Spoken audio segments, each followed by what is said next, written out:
Sean todos bienvenidos al estudio de la preciosa Torá. Démosle gracias al Padre que nos permite tener este documento y estudiarlo. Baruch atah Adonai Eloheinu melech haolam, asher kideshanu bemizvotav betzivanu la'asot bedivrei Torah. Bendito eres tú, Padre, Elohim nuestro, Rey del universo, Amo del universo, Soberano del universo, que nos has apartado entre los pueblos y nos has entregado tu bendita Torá para estudiarla, obedecerla y enseñarla a los demás. Que así sea, Padre, en el nombre de nuestro Adón, Yeshua HaMashiach. Amén y amén. Estamos en la Parashá número 10, que lleva por título Miketz, que significa y al cabo o y al final, refiriéndose de que al cabo de 2 años y al final de 2 años después de que Joseph interpretó los sueños del copero y el panadero, Yahweh le dio 2 sueños al faraón que nadie pudo interpretar y que turbó su alma, y le quitó el sueño y le quitó el chalón. Y allí mandaron a llamar a Joseph, ya que nadie, ni hechiceros, ni brujos, ni sortílegos, ni adivinos pudieron interpretar estos sueños que marcarían el inicio de la salida hacia el cumplimiento del propósito de la vida de Joseph. Y entonces es interesante, vemos aquí cómo esa interpretación habla de una provisión divina, de una estrategia para que se aprovecharan esos 7 años de vacas gordas, que inclusive es una expresión que se utiliza hasta el día de hoy. Las vacas gordas, las vacas flacas, refiriéndose a etapas de provisión y etapas de escasez. Y el Eterno en su misericordia revela esto a través de Joseph, con un doble propósito. En primer lugar, para ubicar a Joseph en el lugar, valga la redundancia, en el lugar de su propósito, y por otro lado para alimentar a su pueblo Israel en medio de esa hambruna. Y a través de alimentar a su pueblo Israel, alimenta a toda la humanidad, a toda la tierra que sufriría esa escasez, pero que Egipto tendría provisión por causa de el hecho de que Yahweh estaba con Joseph. Muy importante eso. Por eso leímos en Deuteronomio 7:7 que todo lo que el Eterno ha trazado ha sido por amor a nuestros padres, por amor a nuestro pueblo. Devarim 7:7 dice: Yahweh no puso su corazón en ustedes o los escogió porque ustedes eran un pueblo muy grande. Al contrario, ustedes eran los menos de todos los pueblos. Más bien fue porque Yahweh los amó y porque Él quiso guardar la promesa que hizo a sus padres. Entonces, cuando la cristiandad afirma que Israel es el reloj profético del plan de Elohim, es más que eso. Es el reloj, la mesa, el juego del cuarto y todo lo que rodea ese reloj. Por mucho tiempo hablamos, y yo recuerdo que fue una de las fases que el Eterno utilizó cuando ya comenzamos a introducir este léxico. Israel es el reloj de Dios. Israel es el reloj de Dios.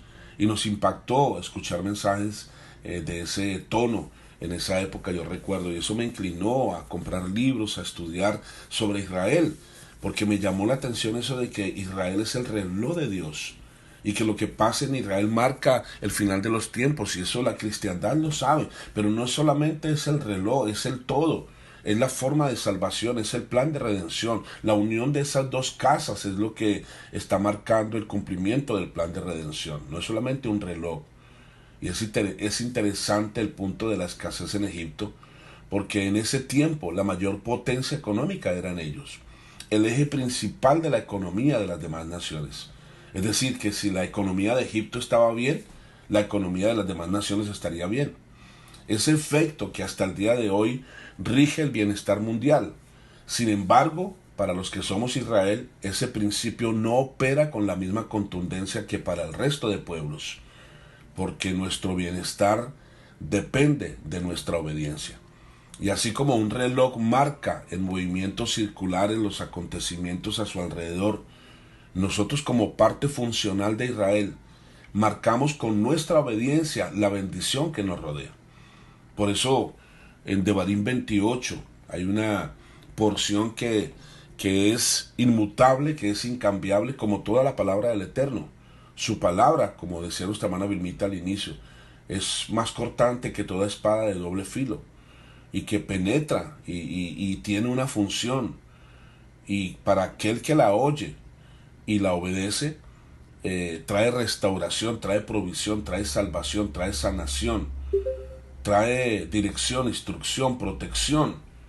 Devarim 28 es el inicio de un abierto desafío y de una abierta oportunidad para que nosotros como pueblo de Israel sepamos qué es lo que realmente marca el destino de nuestras vidas y el destino de las demás naciones. Todo gira alrededor de Israel. Devarim 28:1 dice: si escuchas atentamente a lo que Yahweh tu Elohim dice, observando y obedeciendo todos sus misbod que yo te estoy dando hoy, Yahweh tu Elohim te levantará por sobre todas las naciones de la tierra. Por sobre todas las naciones de la tierra. Y eso fue lo que sucedió con Israel en los tiempos en que se mantuvo obediente y alineado a los misbod del Eterno. Pero cuando se torcía, cuando se inclinaba por seguir a dioses ajenos, ajenos porque no era su Dios, y a la idolatría porque es una abominación adorar algo que no existe y que fue inventado por el hombre, y que su adoración exige adorar muñecos, sacrificar niños y toda clase de abominaciones sexuales y sacerdocios corruptos, inmorales, injustos, blasfemos ante los principios de Elohim. Esto traía caos, destrucción, pobreza y miseria, y aún trajo destierro por causa de la desobediencia de Israel. Y todo esto para que las naciones fueran notorias o conocieran que el Elohim de Israel es el único verdadero, que no tiene por inocente al culpable, y que es a través de los misbod establecidos para Israel que Él bendecirá a las naciones de la tierra. Todo aquel que escuche atentamente lo que Yahweh nuestro Elohim dice, y observe y obedezca todos sus mandamientos, entonces Yahweh lo levantará. Si es una nación, la levantará por sobre todas las naciones. Si es una ciudad, la levantará por sobre todas las ciudades. Si es una familia, la levantará por encima de las demás familias. Si es un individuo, lo levantará por encima de los demás. Y de eso somos testigos tú y yo. Y es nuestra invitación para todo aquel que escuche esta palabra. En el verso 38 de Bereshit 41, dice así la escritura: Faraón dijo a sus oficiales: ¿podemos encontrar algún otro como él? El Ruach de Elohim vive en él. Así que Faraón dijo a Joseph: puesto que Elohim te ha mostrado todo esto, no hay nadie con discernimiento y tan sabio como tú.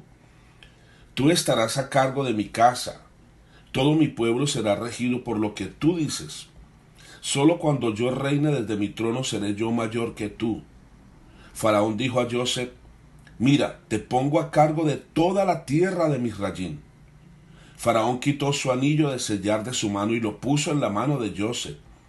Hizo que lo vistieran de lino fino con una cadena de oro en su cuello, y lo hizo montar en el segundo mejor carruaje, y un heraldo hizo proclamación delante de él. Así que lo puso a cargo de toda la tierra de Misrayim. Faraón dijo a Joseph: yo, Faraón, decreto que sin tu aprobación nadie puede levantar su mano en toda la tierra de Misrayim. Faraón llamó a Joseph por el nombre de Sabnat Paneach, y le dio como esposa a Osnat, la hija de Potífera, sacerdote de On. Entonces Joseph salió y fue por toda la tierra de Misrayim. Joseph era de 30 años de edad cuando se presentó delante de Faraón, rey de Misrayim. Entonces dejó la presencia de Faraón y viajó por toda la tierra de Misrayim. Baruch Hashem, vemos allí el cumplimiento del sueño de Joseph. Sale de la cárcel y comienza a gobernar en el palacio real, en el palacio de Faraón. Y la escritura nos dice que le cambiaron el nombre, le pusieron un nuevo traje, le dieron un anillo y un collar en su cuello. Y le dio autoridad sobre toda la tierra de Egipto. Y nadie podía levantar una sola mano si no era con el consentimiento de Joseph. Autoridad, influencia. Y todo esto como resultado de la integridad, de la fidelidad, del tener cuidado, de la obediencia delante del Eterno, a pesar de la aflicción y de la dificultad. Y a los 30 años nos dice la Escritura que comienza a desarrollarse ese ministerio salvador de Joseph. Al igual que el ministerio de Yeshua, que también nos dice la Escritura que Yeshua era como de 30 años cuando comenzó su ministerio. Entonces, es Joseph quien no solo comunica las intenciones irrevocables de Elohim, sino que a su vez plantea la forma más sabia para proceder durante el periodo de prueba por el que Yahweh habría de hacer pasar a toda la tierra para cumplir sus propósitos. Ahora, la confesión de Faraón y el reconocimiento que hace como máxima figura de autoridad en Egipto y el respaldo de los sabios, quienes concuerdan en que el espíritu de Elohim está sobre Joseph, nos permite entender la dimensión hasta donde está dispuesto el Eterno de levantar a su pueblo cuando caminemos en plenitud de carácter. En plenitud de carácter. Es decir, que ninguna situación va a reducir nuestro carácter de obediencia, nuestro carácter de integridad y de fidelidad al Eterno. Lo vemos en los macabeos, que al traducirlo significa martillos, gente con fuerza, con decisión, con determinación. Y yo recuerdo que esas fueron palabras que el Eterno le dio al ministerio God's Army, el ejército de Dios, en medio de esta transición a las raíces hebreas. Esas palabras salieron, recuerdo, en una reunión de directiva en Massachusetts, sentados en una mesa con diferentes líderes que estábamos en ese momento en esta congregación cristiana hasta esos días. Y en la pancarta le mandamos a hacer, todavía está allá en Boston, sirviendo al Eterno con decisión, determinación y compromiso. Palabras que nos dio y que reflejaban el mover del Ruach ya en nuestras vidas, y que fuimos poco a poco avanzando y sensibles a su voz. Entramos en esta dimensión y en este diseño tan poderoso que nunca nos imaginamos alcanzar. Porque estaba en nuestro corazón el sueño, el anhelo de obedecer al Eterno y de agradarlo a Él a plenitud. Pero nunca habíamos entendido la necesidad de la Torá, la existencia de esta, para poder alcanzar la realidad del sueño, de los sueños que el Eterno había puesto en nuestros corazones. Y muchos se quedaron en el camino, y para ellos queda solamente un recuerdo de una pancarta o de palabras que se definieron en una reunión administrativa del ministerio. Pero para nosotros es un estilo de vida hoy en día, y que el Eterno nos ayudó a alcanzarlo a través de darnos las instrucciones, a través de darnos las palabras recibidas. Y esto es lo que ocurrió con los macabeos. Ellos entendieron que habían tomado una decisión, una determinación y un compromiso con el Eterno, y que no había absolutamente nada, ni siquiera una comida que los pudiera apartar de su integridad o hacer que su carácter perdiera su plenitud. Y en Efesios 4, verso 13, Efesios 4, verso 13, la versión K2 dice, hasta que todos lleguemos a la unidad que implica la confianza y el conocer al Hijo de Yahweh Bajei con toda condición de hombre, a los niveles de madurez puestos por la perfección del Mesías. Es decir, que el Mesías nos puso un nivel de perfección, nos puso un ejemplo de madurez, nos puso un ejemplo de condición de hombre que se entrega en obediencia al Elohim verdadero. Por eso era necesario que Yahweh tomara forma de hombre y como hombre se manifestara como siervo, es decir, como hijo obediente al Padre, como siervo obediente a su Señor. Ese es el ejemplo que Él nos dio.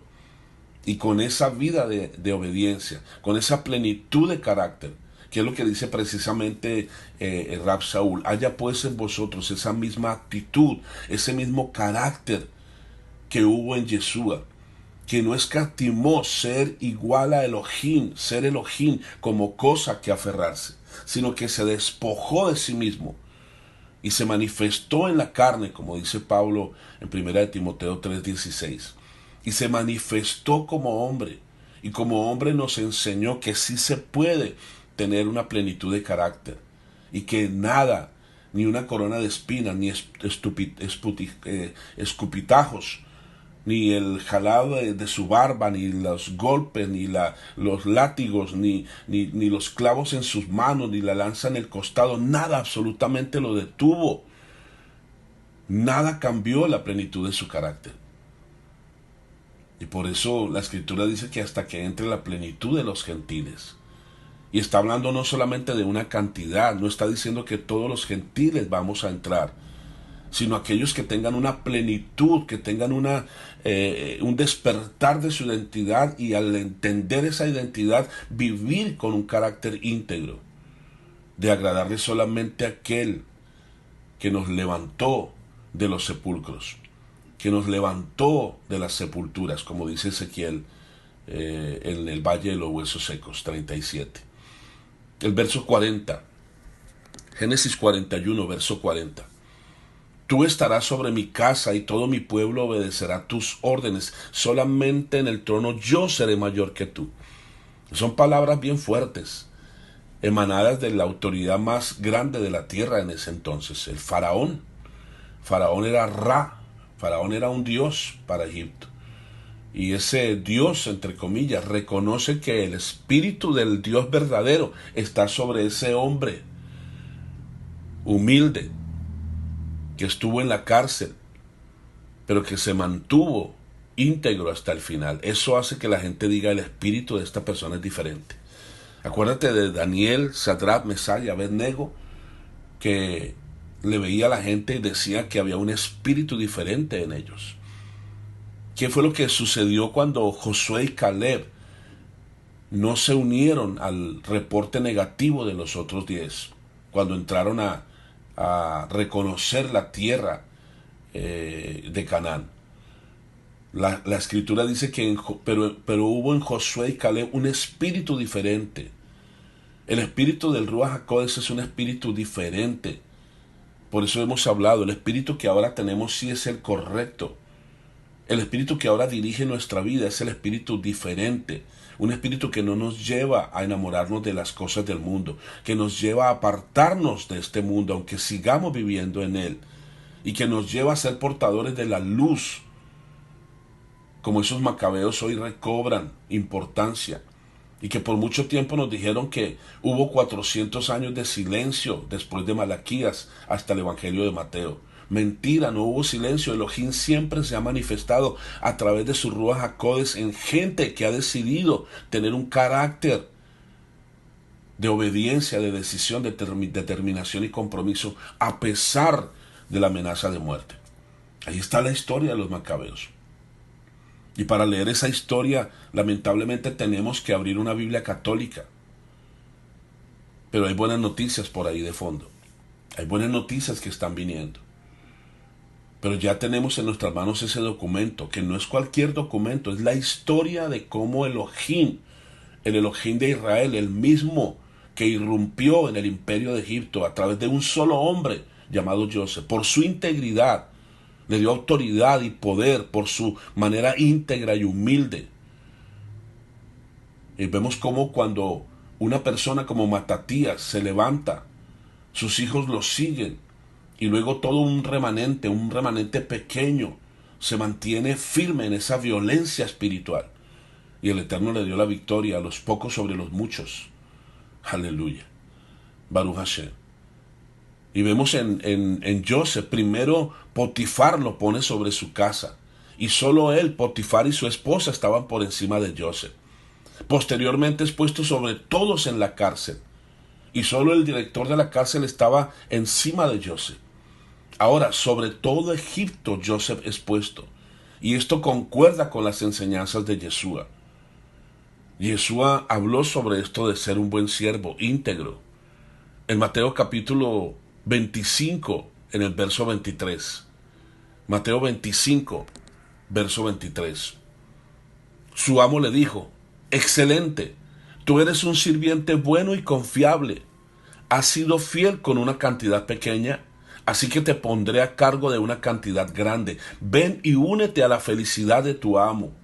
Baruch Hashem, la felicidad de tu amo, la felicidad de nuestro Elohim se manifiesta cuando nosotros somos fieles aún en lo poco, cuando somos confiables delante de Él. Excelente, dice esta porción de la enseñanza de Yeshua. Pero a veces no somos fieles ni en lo poco, pero estamos exigiéndole a Elohim que nos dé más y que nos ponga sobre más. Muy importante que nosotros revisemos en estos días de rededicación de nuestro templo. En estos días revisemos cómo está nuestro carácter, si tenemos la plenitud, la madurez, si hemos alcanzado el nivel que implica que el Eterno confíe en nosotros. Que confíe en nosotros. ¿Confiarías tú en una persona que le entregaste algo pequeño para que lo administrara y no lo administró bien? Ni siquiera te dio gracias, ni siquiera siguió tus instrucciones. Pero ahora seguimos instrucciones. Ahora somos agradecidos con el Eterno. Por ejemplo, la celebración de Rosh Hodesh es una expresión de que hemos entendido que somos administradores y que no somos dueños de nada. Y que cada mes terminamos por la misericordia del Eterno y por su amor, su fidelidad, por el cumplimiento de Él a sus promesas, gracias a que nos enseñó a cumplir sus principios. El diezmo, la ofrenda, la sedacá, son manifestaciones de que somos confiables delante del Eterno. Si una persona recibe un ingreso semanal y no diezma, le está diciendo al Eterno, no me interesa que tú te agrades de mí. No me importa si tú piensas que no soy confiable, me quedo con esto y punto. Son personas que después pierden su trabajo, pierden sus ingresos, tienen problemas en diferentes áreas, porque no aprovecharon lo poco que el Eterno les dio para manifestar que Elohim podía seguir confiando en ellos. Padre, ten misericordia de nosotros. Perdona nuestra mala mayordomía. Perdónanos porque con lo poco que nos diste nos creímos mayores que tú, Padre. Perdona nuestra falta de integridad y de humildad, porque nos hubieses dado más autoridad y más poder si tan solo hubiésemos sido buenos administradores en eso poco, Padre. Ten misericordia y danos otra oportunidad, porque conocemos tus principios y también anhelamos tus promesas. Pero hemos entendido que así funciona tu reino. Cuando cumplimos principios, tus bendiciones nos alcanzarán. Si escuchamos atentamente tu voz y observamos y obedecemos todos tus mandamientos, tú nos levantarás por sobre todas las demás familias, por sobre todas las demás naciones. Que así sea, Padre, en el nombre de nuestro Adón Yeshua HaMashiach. Amén y amén.